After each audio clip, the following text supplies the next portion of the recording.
Meus queridos irmãos, boa noite. Portugal, feliz sábado. Deus nos dá alguns privilégios que são inesquecíveis na vida.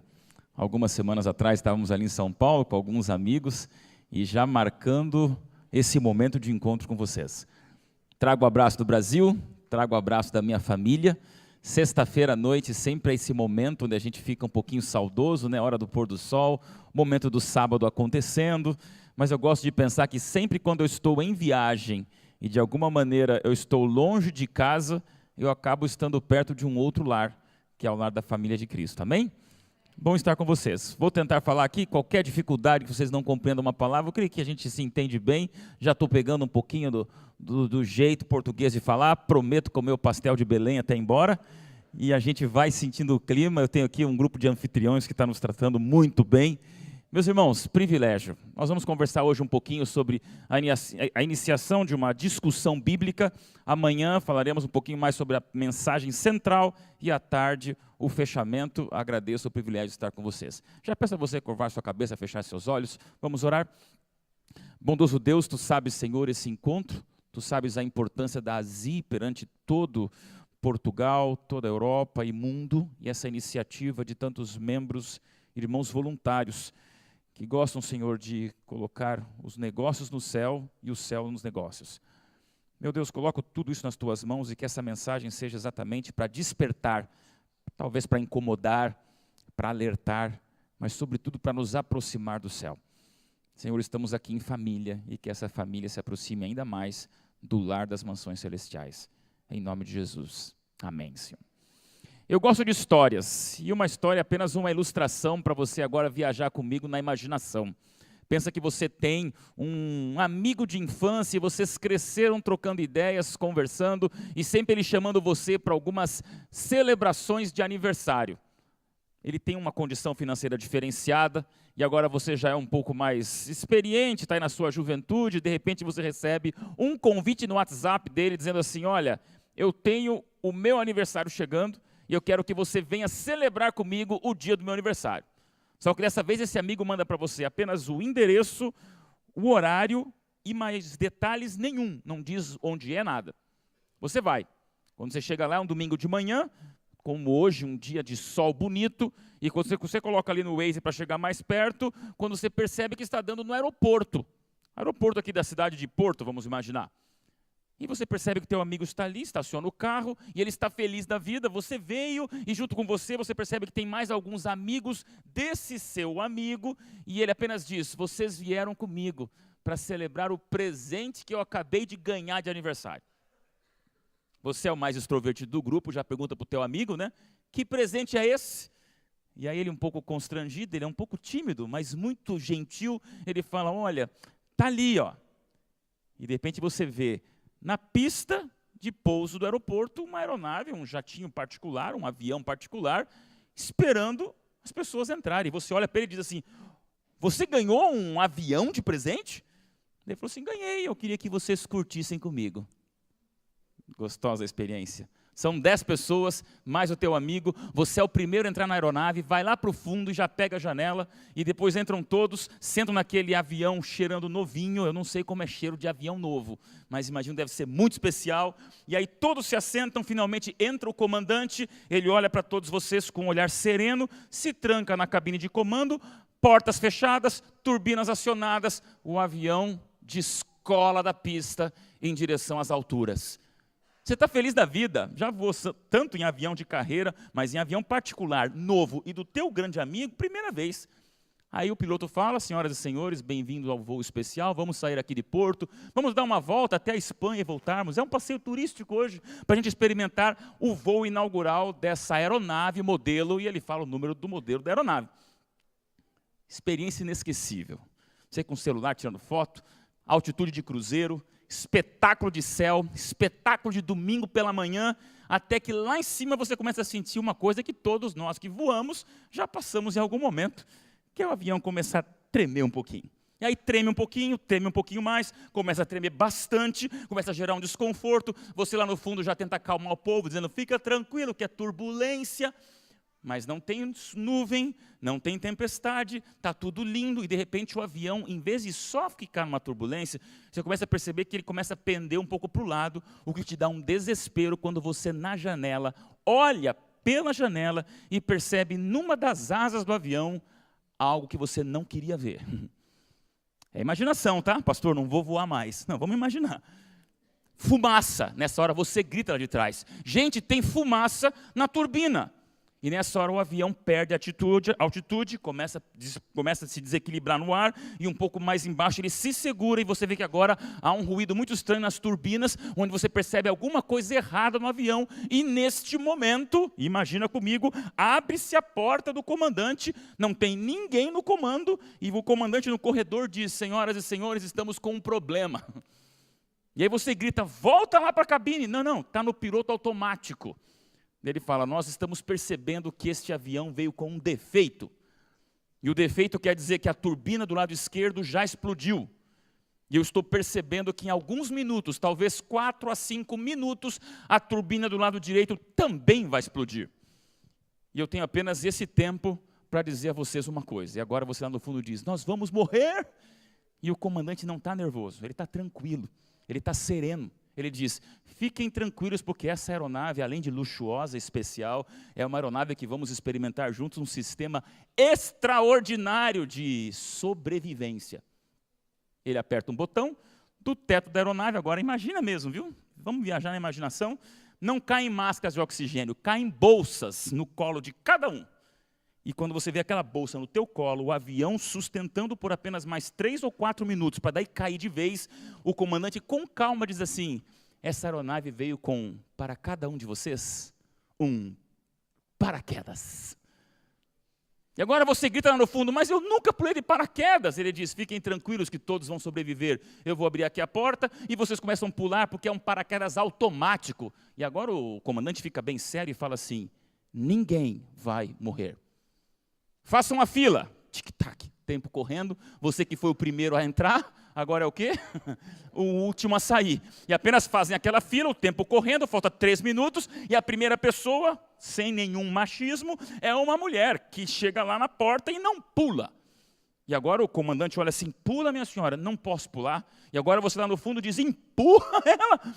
Ela diz: não posso pular. E agora o comandante mais nervoso fala assim: a senhora tem medo de altura? Não. A senhora tem medo do paraquedas não abrir? Não. A senhora tem medo do quê? Não tenho medo não. Agora o comandante começa a ficar um pouco impaciente, porque perdeu tempo nessa conversa. Ele diz: minha senhora, por que é que a senhora não pula? E agora ela olha para toda aquela fila e diz para o comandante: sabe o que é? É que você me deu um paraquedas da cor verde, e a minha cor preferida é o vermelho. O comandante enfurece e empurra a mulher. Cai, o paraquedas abre. Agora o próximo é um jovem, dessa turma aqui que acabou de cantar aqui no grupo vertical, e o jovem também está ali, e ele quer pular, mas não pula, vai, mas não vem, e agora o comandante diz: você também não vai pular? Ele diz: não. Daí o comandante mais nervoso agora, bastante nervoso, ele fala assim: mas por que é que você não pula? Tem medo? Não, isso é esporte radical. Mas então pula. Daí o rapaz fala assim: sabe o que é? É que tem sol lá fora, e eu não trouxe meu óculos de sol. Aí o comandante está muito bravo, ele empurra aquele jovem, e agora você começa a perceber que o tempo está passando, e cada pessoa tem uma necessidade absurda. A história acaba aqui, é só uma introdução. Pergunto a vocês: o avião está caindo, sim ou não? É uma emergência, sim ou não? Gera em todos nós, neste avião, um pânico, sim ou não? Mas daí vem um comandante e apresenta um plano extraordinário de salvação, e eu te pergunto: estamos felizes? Sim ou não?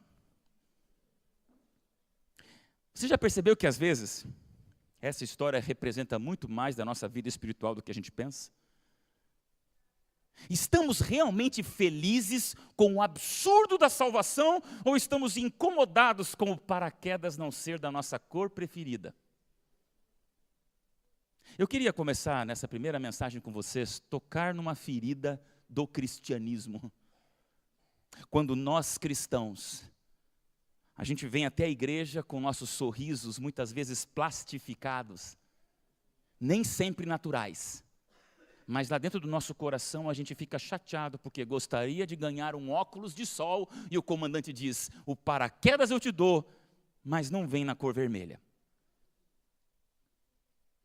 Amados da ASI, nós vamos conversar bastante sobre sonhos, empreendedorismo, ideais, homens de negócio, de decisões, homens que têm liderados, empresas, sonhos, mas estamos numa igreja. E eu queria abrir para você uma das maiores lutas que existe da experiência cristã, onde às vezes alguns bancos se esvaziam, porque você espera algo da vida cristã, onde Deus vai lhe dizer: eu te salvo da queda do avião, mas eu não te dou o óculos de sol que você quer. E eu queria que você abrisse a Bíblia num dos textos mais complicados da palavra sagrada. E, meus irmãos, esse é um texto que eu gosto de compartilhar com vocês, porque para mim é um dos textos mais difíceis de compreensão, pelo menos na minha vida espiritual. E eu atravessei o Atlântico para ler para vocês 2 Coríntios 12, 6 e 7, um dos textos mais polêmicos da Bíblia. Eu quero que você abra teu celular, liga teu smartphone, põe no modo Bíblia, mas vem comigo, vamos ler 2 Coríntios 12, versículos 6 e 7. Perdão, ali está equivocado, me perdoem. 2 Coríntios 12 é o versículo 7 a 9, tá bom? Versículo 7 a 9. Nós lemos: e para que eu não me ensoberbecesse com a grandeza das revelações, foi-me posto um espinho na carne, mensageiro de Satanás, para me esbofetear a fim de que eu não me exalte. Por causa disso, 3 vezes pedi ao Senhor que o afastasse de mim. Então ele me disse: a minha graça te basta, porque o poder se aperfeiçoa na fraqueza. De boa vontade, pois, mais me gloriarei nas fraquezas, para que sobre mim repouse o poder de Cristo. Amigos de Portugal, pergunto a vocês: quem escreveu esse texto? Foi Paulo ou foi Saulo? Vamos lá. Paulo ou Saulo? Estão na dúvida? Quem escreveu esse texto de Coríntios? Foi Paulo ou foi Saulo? Vamos lá. Era Paulo nesse momento? Mas foi Saulo antes? Se fosse Saulo, estava tudo certo. Sim ou não? Porque Saulo não merecia um espinho na carne. Saulo merecia um espinheiro inteiro no corpo todo. Quem era Saulo? Maquiavélico. Entrava nas cidades matando mulheres e crianças, com seus cavalos e equipe, aterrorizava as cidadelas. E quando ele passava, o desespero penetrava no coração dos cristãos, dizendo: Saulo vem para nos matar. Saulo era um perseguidor. Saulo era um líder do mal. Saulo era um equivocado, usando da sua força para machucar pessoas. Tinha o seu empreendimento de vida, matar cristãos. Saulo merecia fazer parte desse texto bíblico, né? Deixa a tua Bíblia aberta, que esse texto é polêmico. Só que Saulo foi para Damasco, caiu do cavalo, 3 dias cego. A sua visão volta, e agora você vê na palavra de Deus uma das conversões mais dramáticas da história, onde o Saulo se transforma no apóstolo Paulo. Meus irmãos, pessoalmente, depois de Cristo, eu quero encontrar Paulo no céu. Porque Paulo, para um empreendedor, para um líder, pode ser um líder pastor, pode ser um líder executivo, pode ser um líder de negócios, pode ser um líder da família. Quem é líder sabe que Paulo tem nas suas linhas e entrelinhas bíblicas algo que nos fascina. Eu me identifico com Paulo. E aí eu vejo na minha Bíblia um homem como Paulo. Um homem que pregava e descolava os céus até a terra. Se fosse Paulo pregando, 3 horas e meia de sermão, você não bocejava. Paulo, ele conseguia ser tão didático, tão encantador, tão especial, onde você via nele irradiar-se uma comunhão com Deus, onde por onde Paulo passou, uma igreja foi aberta. Esse era Paulo. Para mim, se existe essa expressão, sem nenhum erro teológico, religioso, eu sou fã de Paulo. E aí eu mostro na tua Bíblia esse apóstolo Paulo, desabafando em Coríntios, dizendo o que aconteceu? Surgiu no coração dele algo que lhe machucou. Na sua experiência cristã, algo que lhe incomodou. Aí ele faz o quê? Chega para Deus, ora, lê a Bíblia e diz o quê? Senhor, está doendo, tira esse espinho na carne. Qual foi a resposta de Deus? Não. Aí, meu querido empreendedor, como você e eu faríamos, a gente estuda mais a Bíblia, vem mais na igreja, põe a lição em dia, lê todo dia a Bíblia, oração 4 vezes por dia, faz um ou outro jejum, e pela segunda vez Paulo procura a Deus dizendo, Senhor, está doendo. Agora tira esse espinho da minha carne. Pela segunda vez Deus diz o que para ele? Não. Amados irmãos, agora Paulo, passam alguns dias, eu fico imaginando ele reunindo todas as forças espirituais de um ser humano. Ele não dorme, ele não come, ele jejua, ele faz semana de oração, ele faz vigília, ele se agarra ao pé da cama e depois de ler, orar e interceder por si mesmo em lágrimas e pranto desesperado, eu vejo ele dizendo, meu Deus, tira de mim esse espinho na carne.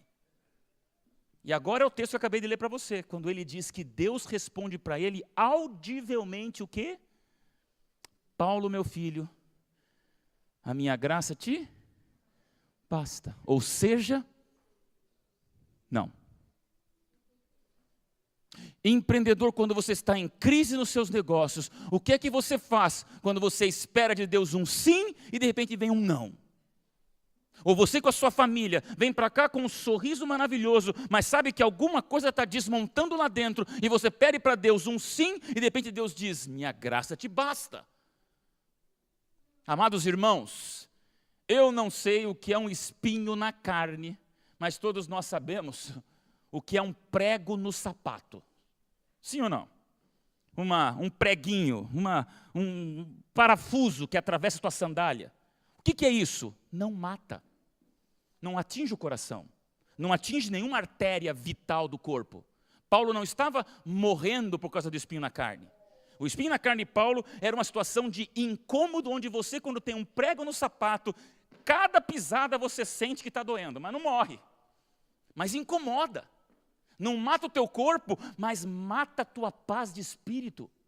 E você de repente pede para Deus, Senhor, tira esse incômodo, que eu vou ser muito mais feliz, eu vou ser muito mais próspero para ajudar a igreja, que eu vou ser muito mais comprometido na missão da pregação. Vocês entendem por que esse texto é tão complicado, meus irmãos? Porque eu não posso vir aqui apresentar para você uma religião que não está na Bíblia. Eu não posso atravessar o Atlântico e vir para cá lhe prometendo o seguinte, olha, ore que todos os sims de Deus virão. Ore que todas as bênçãos que você imagina para você virão. Ore tranquilo, porque Deus vai tirar o teu espinho na carne. E agora nós entramos num calabouço de dúvidas, num labirinto de perguntas, quando na Bíblia, um dos homens mais consagrados de todo o Novo Testamento viveu com Deus, um líder, um empreendedor, um visionário, um grande homem de fé, uma luta de fé. E Deus responde para Paulo, o quê? Não. Você entende a luta dessa mensagem?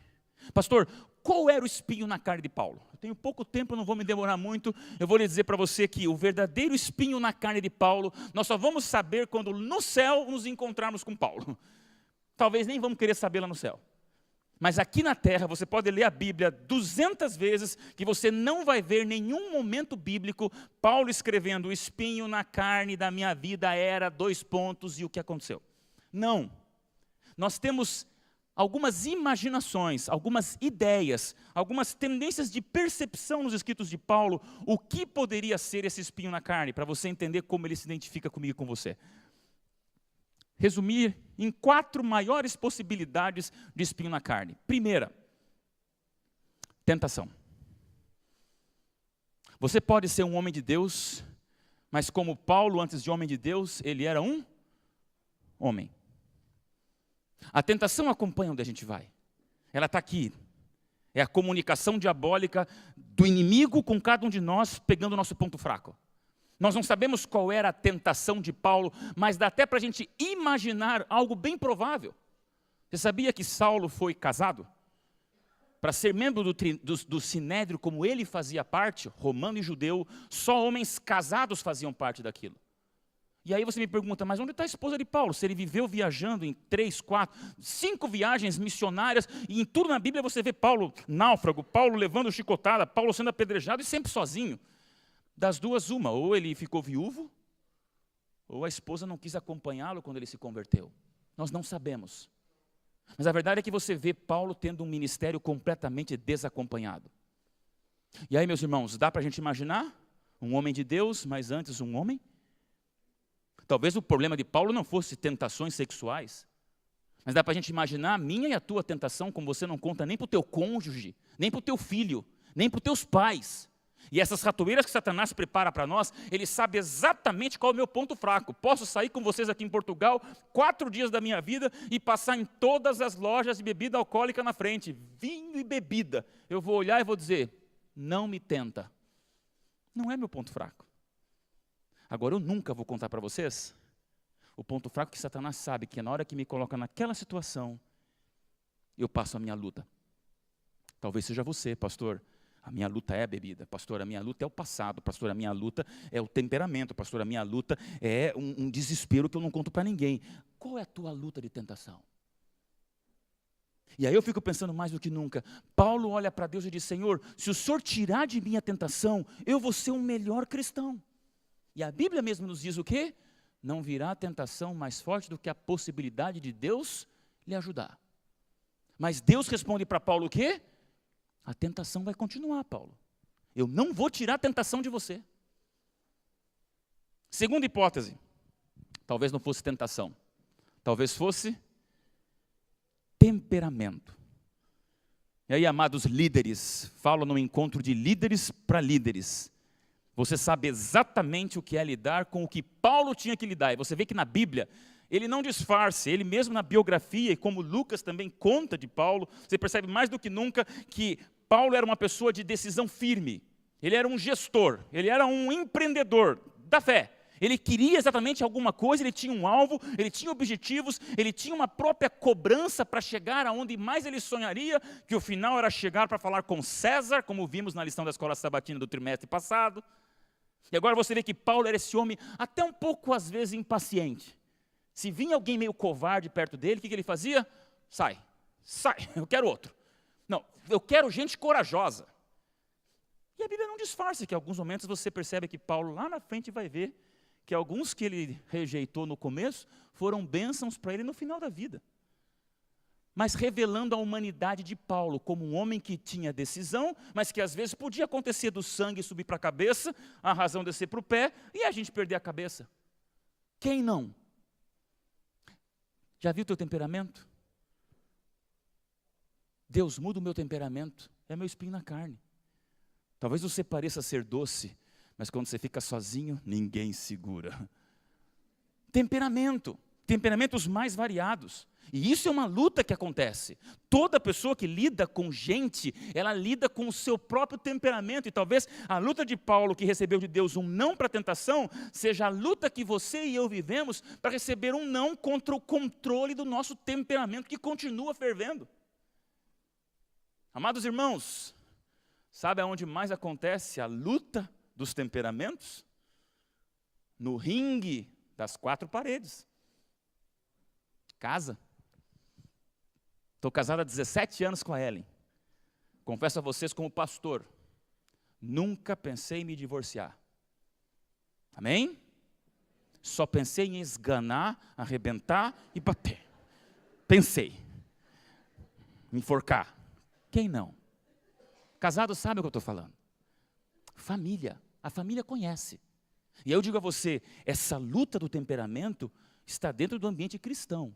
É uma estatística brasileira, mas que eu acho que não fica longe de uma estatística mundial que inclui a Europa. Me surpreendeu isso aqui, 40% das mulheres que sofrem violência doméstica, elas são evangélicas.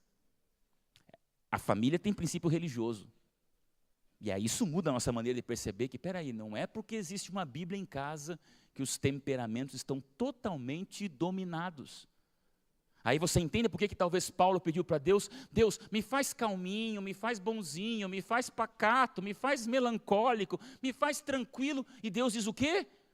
Minha graça te basta, Paulo. Eu preciso do teu temperamento. Lida com ele. Amados, estão entendendo a luta? Talvez não fosse nem tentação, nem temperamento. Eu gosto da terceira hipótese, porque eu me identifico com ela também. Talvez fosse perseguição. Você não vai ver na Bíblia, depois de Cristo, em todo o Novo Testamento, alguém que sofreu tanto quanto Paulo.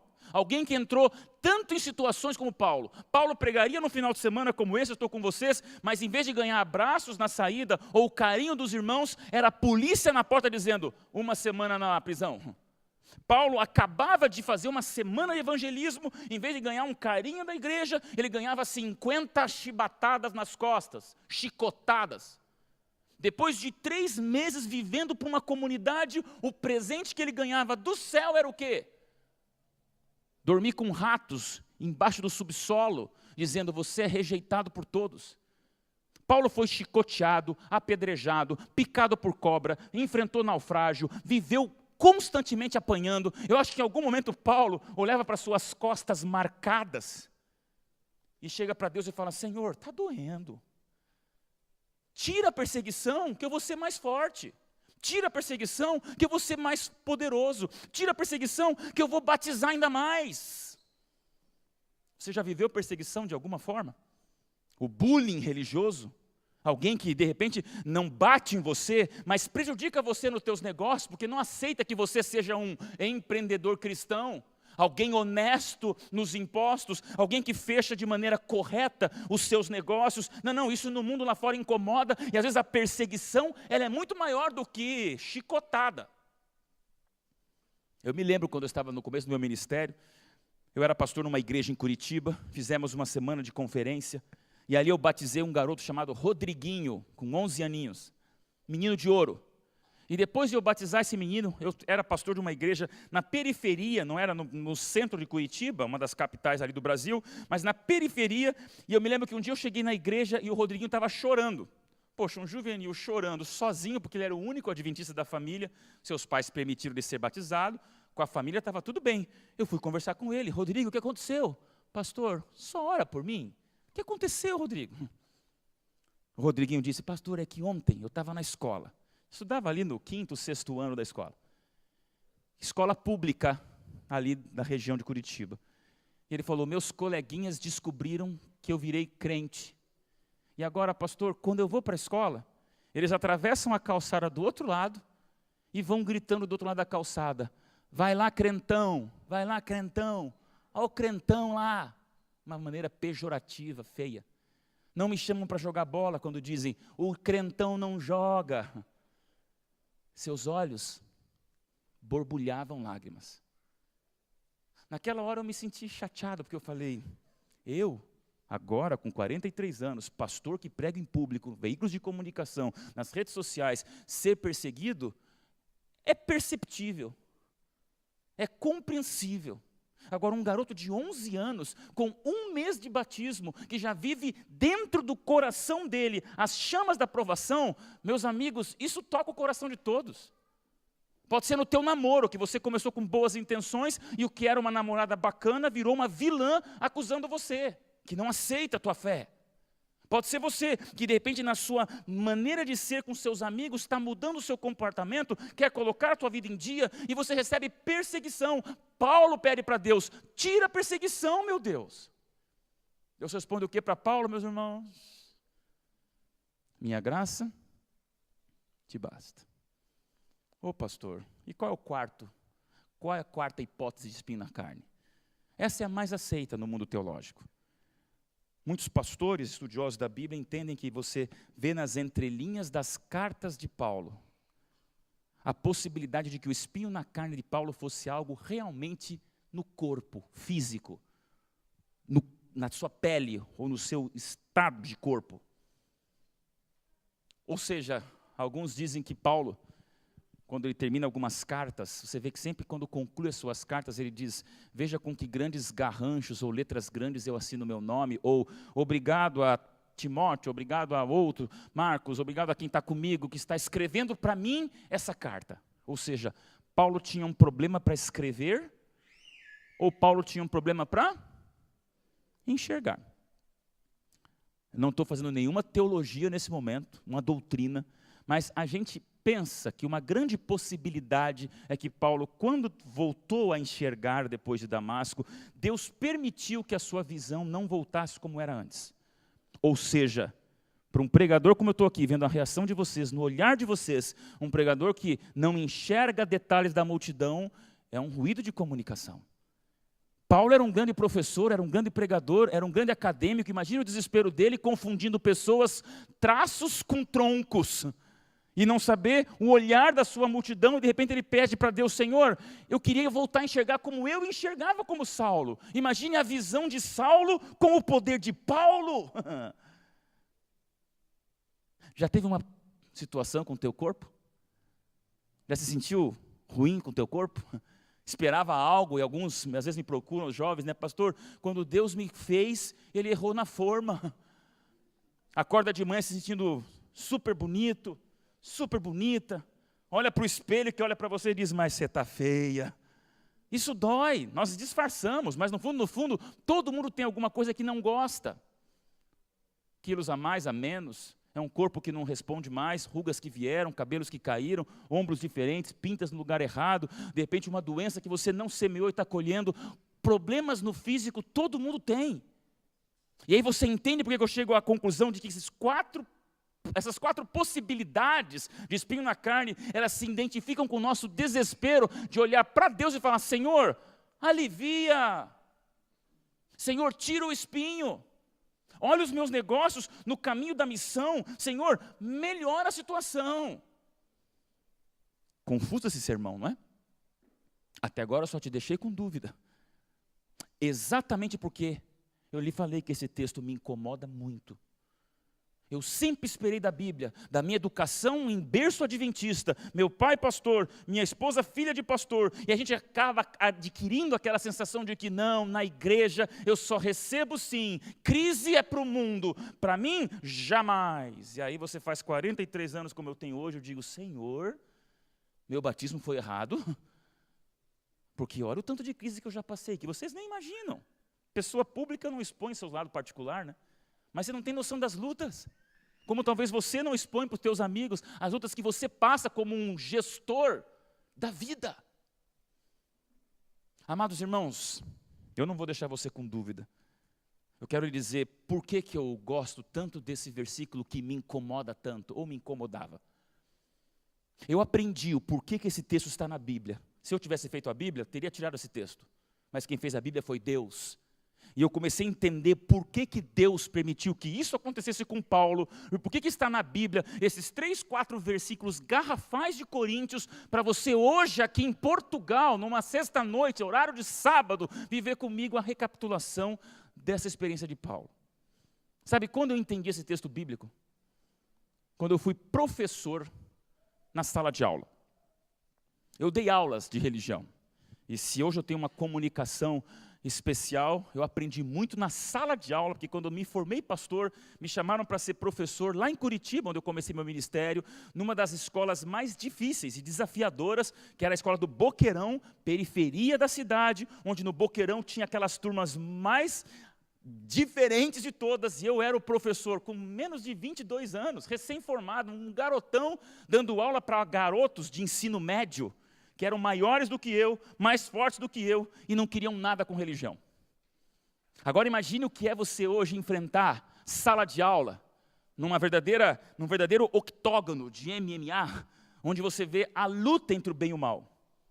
Volta comigo 18 anos atrás, quando eu lecionei religião, e aí você entende o desafio. E eu tive um azar, meus irmãos, eu não sei o que aconteceu. A diretora da escola, que tinha ali uma coordenadora de salas, elas decidiram me colocar para dar aula de religião para a pior turma que tinha, era o terceirão, lá no Brasil, terceiro ano, é o ensino médio, vai fazer vestibular depois, a turma dos 17, 18 anos, e essa turma que era a pior de todas, eu me lembro a turma 211, era o número da turma. Eu era o professor de religião que não reprova, matemática reprova, física reprova, química reprova, religião não, religião tem que ganhar os alunos. E essas professoras eu acho que me odiavam tanto, que elas me colocaram para dar aula de religião para a pior turma da escola, na sexta-feira, 11h30 da manhã, o último horário de todas as aulas, onde eu pegava essa turma, que vinha depois de 2 aulas seguidas de educação física. Eles jogam bola 90 minutos, e faltando 45 minutos para o final de semana, eles tinham que vir para a sala de aula e escutar um pastor lendo a Bíblia. Você entende porque eu fui jogado numa luta, para tentar ser mais comunicativo com os jovens? Meus irmãos, foi ali que eu aprendi qual que é o pior aluno que existe. Foi dando aula de religião que eu descobri, se eu tenho aqui um professor, você vai entender o que eu vou falar agora. Existe na sala de aula o pior aluno que existe.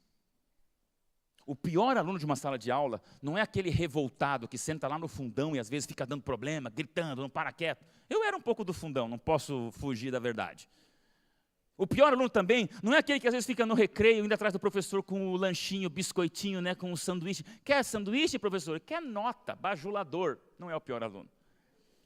O pior aluno também não é às vezes aquele que você faz uma pergunta, quer chamar a atenção do fundão, e ele está na primeira fileira e já levanta a mão. Não é você, é lá do fundo, mas dá uma raiva, né, quando já sabe a resposta. Não é você, não é o pior aluno. Vou mais longe. Amados, o pior aluno não é nem aquele que às vezes picha um muro, ou quebra alguma coisa do banheiro da escola, ou demonstra uma fúria muito grande dentro dele, que a gente vai descobrir com o tempo qual é a razão. Tudo isso é desafio para um professor. Mas, amados irmãos de Portugal, quero dizer a vocês, sabe qual é o pior aluno da face da terra? O aluno quase impossível de você educar numa sala de aula. O pior aluno do planeta são aqueles filhos cujos pais nunca souberam dizer não. Minha esposa hoje leciona para o 5º ano, lá na Universidade de São Paulo, para os alunos, filhos de muitos universitários. 17 anos depois, eu converso com a minha esposa como se não tivesse mudado nada. Amor, diz ela, prefiro 30 garotos com problemas de delinquência do que um mimado na sala de aula.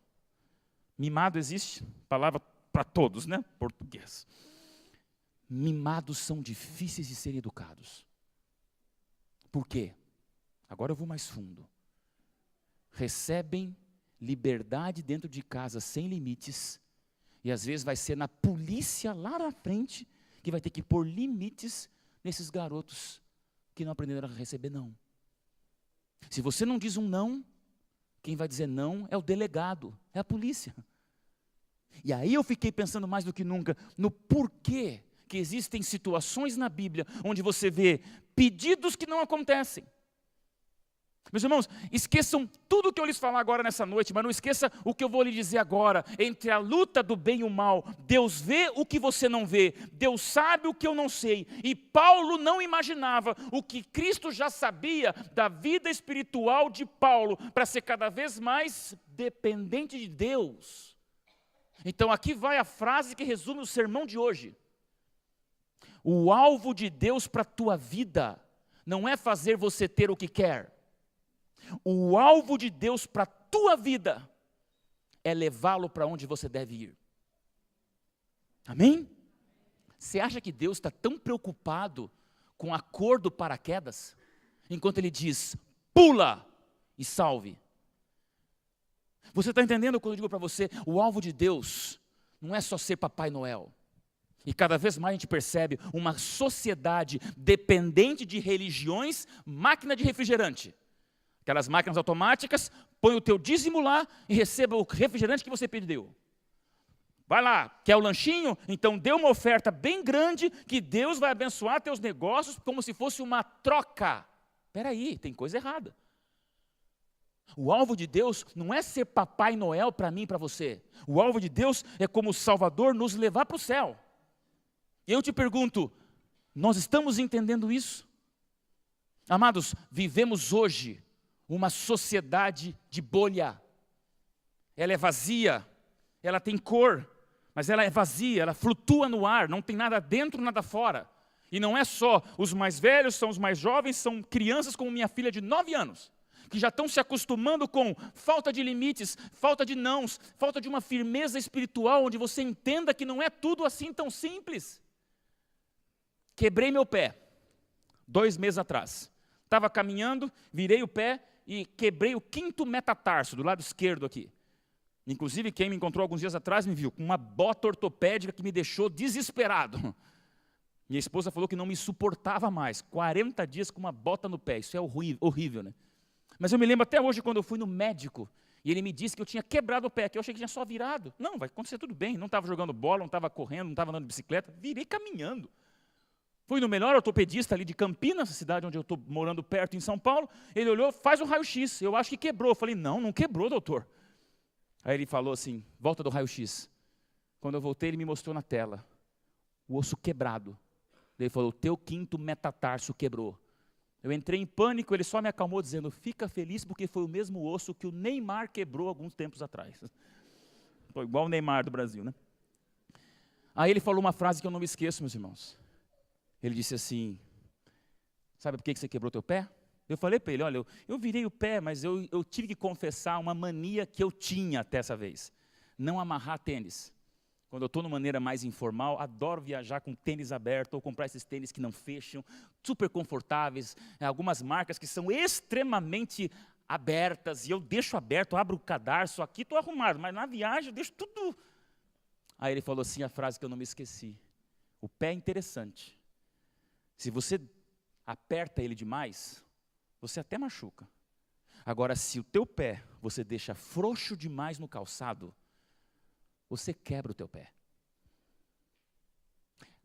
Eu falei, doutor, o senhor não imagina, quebrei meu pé para eu falar no sermão. Porque essa frase mudou minha maneira de ver. Ele falou bem claro, quando você deixa frouxo demais teu pé, ele quebra. É melhor apertar um pouco mais. E aí, meus amados, olhem um texto que Michelangelo falou, alguns séculos atrás, que tem a ver com sonhos e empreendedorismo. O maior perigo para a maioria de nós não é ter um objetivo grande demais e então fracassar. O maior perigo que existe é ter um pequeno demais e alcançar. Se você alcança coisas pequenas, é pior do que você não alcançar coisas grandes. Ou seja, a sua visão de negócio não depende da frouxidão, da facilidade com a qual você recebe tudo. Não vou dar aula de autoajuda para você nos negócios, mas vem comigo para a Bíblia e me diga se você não tem exatamente um Deus que diz, Paulo, você é o meu escolhido, mas o paraquedas não vem com óculos escuro. Você é o meu escolhido, mas o paraquedas é da cor verde. Você é o meu escolhido, mas Paulo vai lutar. Você não está no céu. Você vai se lembrar exatamente do que ele fala aqui, a minha graça te basta, porque o que se aperfeiçoa? Meus irmãos, o que se aperfeiçoa? Poder. Nem que seja através das lágrimas, Deus oferece poder para mim e para você, contanto que seja através da nossa fraqueza. Aí você entende porque que Deus não tira o espinho na carne de Paulo? Paulo escuta de Deus o não, ele se encosta no seu travesseiro, respira fundo em lágrimas. Eu posso ver Paulo dizendo, agora eu entendi, Senhor, na terceira vez eu não peço mais. Porque Paulo entendeu que mais importante do que tirar um problema é Deus vir junto com o problema. E muitas vezes, meus irmãos, Deus não vai atuar por subtração do problema. Tira a tentação, tira o temperamento, tira o meu corpo errado, tira a minha inveja, tira a minha luta com o cigarro, tira meu desespero, tira os meus problemas, tira tudo. Senhor, tira a perseguição, tira aquilo, tira... Não. Nem sempre Deus vai atuar por subtração do problema, mas sempre Deus responderá com a adição da sua presença. Eu acredito nisso. O alvo de Deus para a tua vida não é fazer você ter o que quer, é levá-lo para onde você deve ir. E o mundo não sabe esse onde é. A pergunta mais feita no Google, no Brasil, na Europa, nos Estados Unidos, em qualquer lugar do mundo, existe uma pergunta que todo mundo faz no Google. Pode colocar depois ali. Qual é a pergunta mais feita no Google? Não é como ser bonito, não é como ser rico, não é nem se Deus existe. Essa é a terceira ou quarta pergunta. A pergunta mais feita no Google, em qualquer idade, em qualquer lugar do mundo, são 2 palavras. Como é que eu chego? Pode ser para conhecer no Waze um caminho que a gente vai achar um lugar para ir. mas pode ser um lugar muito mais eterno que você procura. Como é que eu chego? As redes sociais mostram para nós o mundo que a gente vive, onde você percebe uma nova geração refletindo o desafio que você tem aqui em Portugal, e especialmente na Europa. Como é que eu chego? Ah, é? O ateísmo dobrou entre adolescentes de 13 a 18 anos, a 18 anos. Do ano passado para cá, o ateísmo nessa geração está vindo com uma força tão absurda, onde nós somos obrigados a parar para pensar aonde nós estamos juntos cumprindo o plano, porque olha o que nós precisamos fazer no mundo. Amados, não é simples lidar com uma geração onde eu e você somos reféns de uma nova droga, chamada curtir, like, gostei, pôs uma foto no Instagram, ai se não gostam. Tem vindo muitas notícias dizendo do desespero que está acontecendo, não só dos jovens, dos adultos, onde você posta no Facebook uma coisa, se você não recebe retorno daquilo, você começa a ter índices depressivos, e não é para menos. Matéria do Brasil, no começo desse ano, que tem tudo a ver com qualquer lugar do mundo, o aumento de depressão e suicídio entre os jovens. O que está acontecendo? Eles creem em super-heróis, e quanto mais vão em cinemas assistir filmes de bilhões de dólares de super-heróis que não existem, eles ficam mais ateístas, mais depressivos, mais virtuais e menos reais. Super-heróis envelhecem. Eles envelhecem. E os sonhos de alguns empreendedores também. Me permitam abrir para vocês 2 estatísticas que eu recebi tempos atrás. 6 em cada 10 profissionais estão estressados pelo excesso de tarefas e querem uma vida mais equilibrada. Os brasileiros que me acompanham aqui sabem que existe uma revista de negócios no Brasil e em outros lugares do mundo, não sei qual o nome que se usa aqui em Portugal, que é uma multinacional. Mas a revista Negócios, alguns anos atrás, trouxe na capa, lá no Brasil, eu comprei essa revista, eu me surpreendi, onde os grandes empresários, empreendedores, gestores e CEOs do país chorando. E a pergunta era na capa, por que ele está chorando? E a estatística dizia, depois de uma pesquisa, que 84% dos executivos, dos empresários brasileiros, estão infelizes com seu trabalho. E 54% estão insatisfeitos com o tempo que eles têm para a sua vida pessoal. Amados, não é Bíblia agora. É a estatística da sociedade que eu e você vivemos. Se você não cuidar, o desequilíbrio em busca daquilo que você quer estraga os relacionamentos com os quais você vai curtir aquilo que você ganhar. Isso aqui é muito forte. Porque você não é mais forte que o teu ponto mais fraco, e muitos de nós às vezes vivemos loucamente em função de estrutura de vida, para que quando conquistarmos a estrutura de vida, possamos curtir com a família, só que no caminho você perdeu a família, no caminho perdeu os relacionamentos, no caminho você perdeu Deus, no caminho você perdeu a estrutura de fé. Não pode, você sai perdendo. Eu tenho que completar o texto bíblico que diz: quando sou fraco, então é que sou forte. Paulo entendeu que o espinho na carne dele era um lembrete de que ele não era infalível. Toda vez que ele pisasse e o prego incomodasse o sapato, eu tenho que orar. Toda vez que ele se ajoelhasse e sentisse a dor no corpo, tenho que orar. Toda vez que ele visse o temperamento dele para controlar, eu tenho que orar. Toda vez que ele sentisse a tentação chegando, eu tenho que orar. Perseguição aproximando, eu tenho que orar. Você entendeu por que às vezes Deus permite que nós nos lembremos constantemente da importância dele na nossa vida, nas fraquezas que enfrentamos e nos limites que nós temos? Amados irmãos, a Bíblia não está errada. Então eu quero apenas implorar a você. Nós estamos começando um final de semana, não é para falar de negócios, é para falar de missão. Não é você colocando seus negócios para Deus, é você colocando Deus nos seus negócios. Nós somos os servos, e nessa fraqueza nossa, nós descobrimos o que o mundo sabe, que numa tempestade, você não procura outro barco. Estão aqui perto de Mediterrâneo, de oceano, sabem muito bem vocês o que um navio faz no meio de uma tempestade, quando os demônios das ondas se aproximam. Você não procura outra embarcação, você não quer outro navio perto, você quer no desespero da tormenta encontrar o quê? Terra firme. Você não vai encontrar terra firme em pessoas, você não vai encontrar terra firme nas conquistas humanas, você não vai encontrar terra firme nessa terra, porque o alvo de Deus para mim e para você não é fazer nós termos o que queremos, é nos levarmos daqui para o céu. E aí eu te digo, impossível é até que alguém faça. É impossível, pastor, ser um cristão como um gestor? Não é. Até que alguém faça. É impossível, pastor, passar uma crise, passar uma luta, passar uma dificuldade com Deus, até que você faça. Meu tempo está acabando, eu quero terminar com uma última história. Para você entender o que é um verdadeiro executivo empreendedor, quando põe Deus na vida. E quem vai contar essa história para você, é uma garota de 7 anos de idade.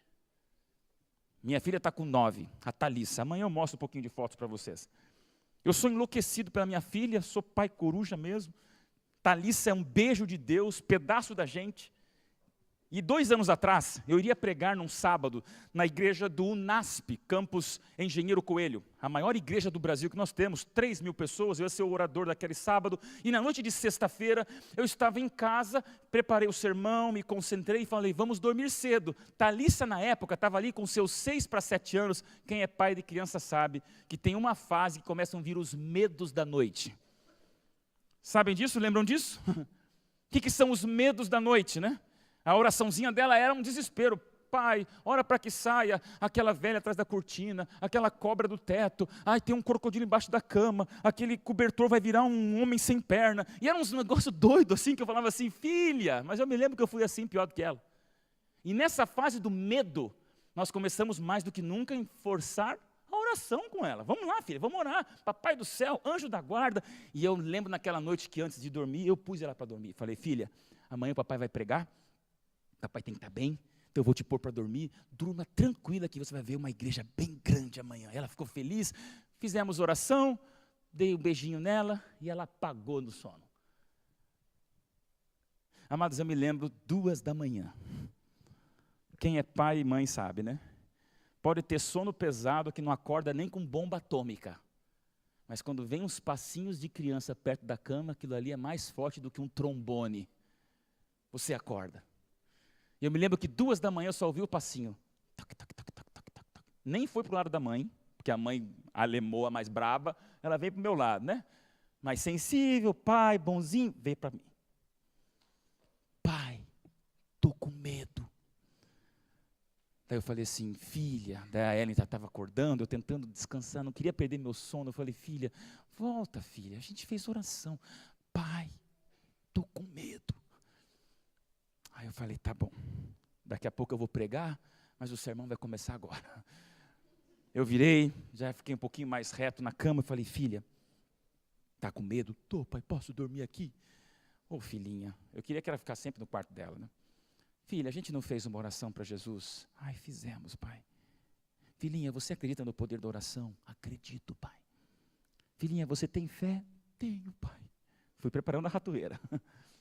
Filha, você acredita que naquilo que a gente ora, o papai do céu responde? Sim, pai. Você lembra que o papai com você fez uma oração? Traga os seus anjos da guarda para protegerem o quartinho da Thalissa? Ela começou a segurar lágrimas assim. Sim, pai. Filha, se você acredita no que o papai acabou de falar e orar, pode voltar que os anjos da guarda estão lá. Naquele momento, meus irmãos, eu recebi o maior sermão da minha vida. Porque eu achei que a filhinha ia voltar para a caminha dela, quietinha e bem humildezinha. Mas não passaram 10 segundos dela pensando. Daí ela respirou e falou, pai, mas tem uma coisa. O meu quarto é menor do que o teu. No meu quarto só cabem 5 anjos e aqui no teu cabem 10.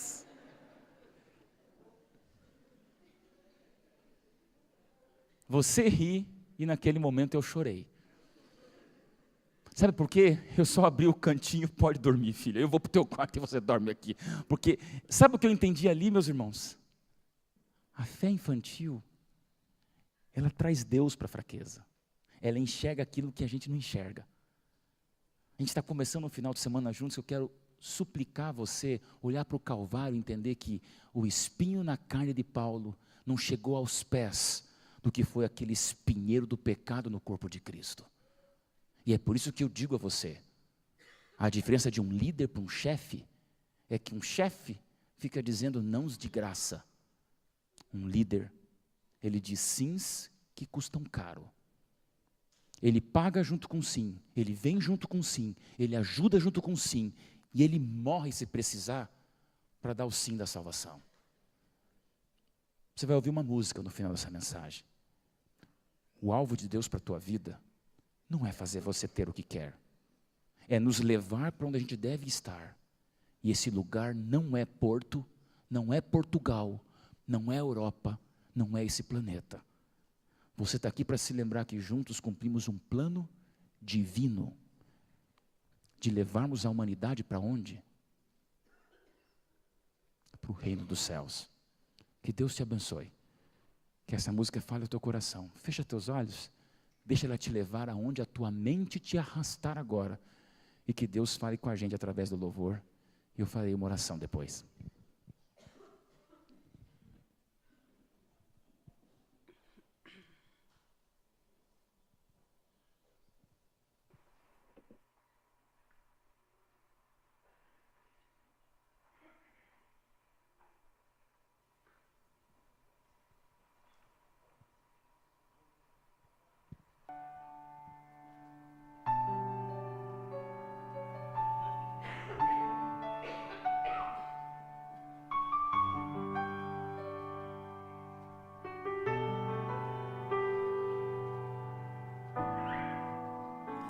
Já andei pelo vale escuro, já trilhei por caminho inseguro, já perdi neste jogo da vida e também me feri nos tropeços do mal, mas eu sei que nas dificuldades, enfrentando o poder da maldade, se eu pedir e clamar por socorro, o auxílio virá lá do alto.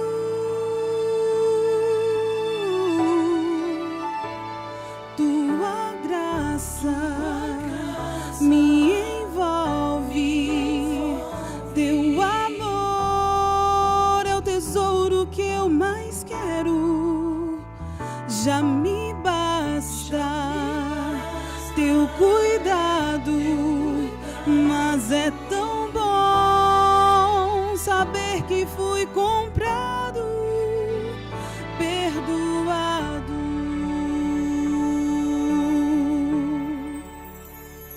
Quero ser cada dia mais forte, quero ter sempre um rumo norte, depender da ajuda divina, vai ser meu ideal, minha meta final.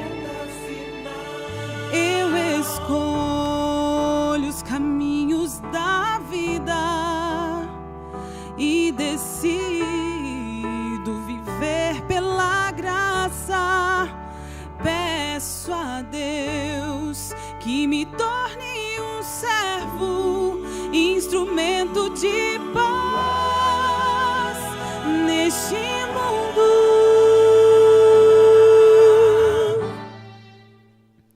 Tua graça me envolve, teu amor é o tesouro que eu mais quero, já me basta teu cuidado,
Mas é tão bom saber que fui comprado,